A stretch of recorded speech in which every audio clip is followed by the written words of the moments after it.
মনে রাখবেন, ঐক্যবদ্ধ বিএনপি হিমালয়ের মতো শক্তিশালী। এখন আমাদের এই ঐক্যবদ্ধ বিএনপি প্রয়োজন, কারণ দেশ থেকে ফ্যাসিস্ট ঠান্ডা মাথার খুনি শেখ হাসিনার বিদায় হয়েছে।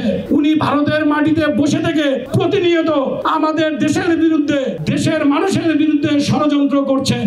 তাদের এই ষড়যন্ত্র রুখে দিতে হলে অবশ্যই আমাদের ঐক্যবদ্ধ থাকতে হবে। প্রিয় নেতৃবৃন্দ, আমরা দীর্ঘ আন্দোলন সংগ্রামের মধ্যে দিয়ে গণতন্ত্রের পথে ধাবিত হচ্ছি। আমাদের এই অর্জন যেন সামান্য ভুলের কারণে বৃথা না যায়। অনেক বক্তা বলেছেন, কেউ প্রলোভনে পড়ে, অর্থের লোভে পড়ে আওয়ামী লীগের সাথে ব্যালেন্স করতে পারেন। দয়া করে এটা করবেন না।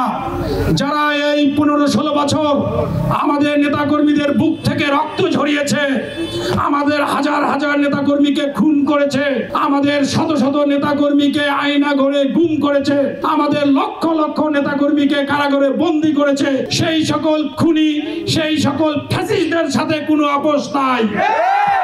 সেই সকল খুনিদের স্থান হবে কারাগারে এবং আইনের মাধ্যমে তাদের বিচার নিশ্চিত করতে হবে।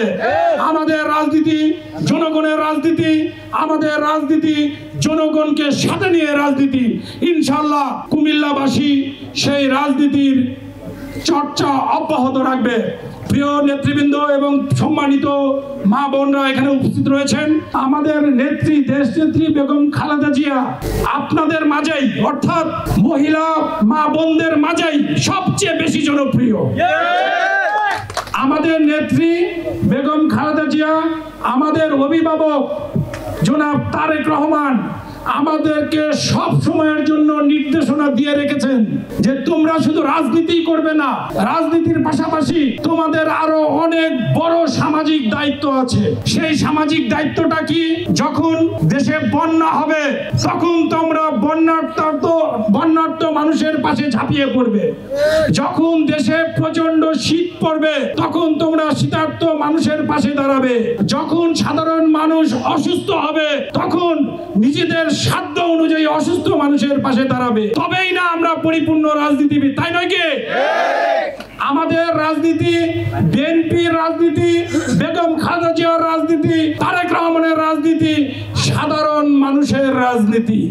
আমরা সাধারণ মানুষের পাশে সব সময় থাকবো ইনশাআল্লাহ। প্রিয় নেতৃবৃন্দ, প্রিয় উপস্থিতি, আজকে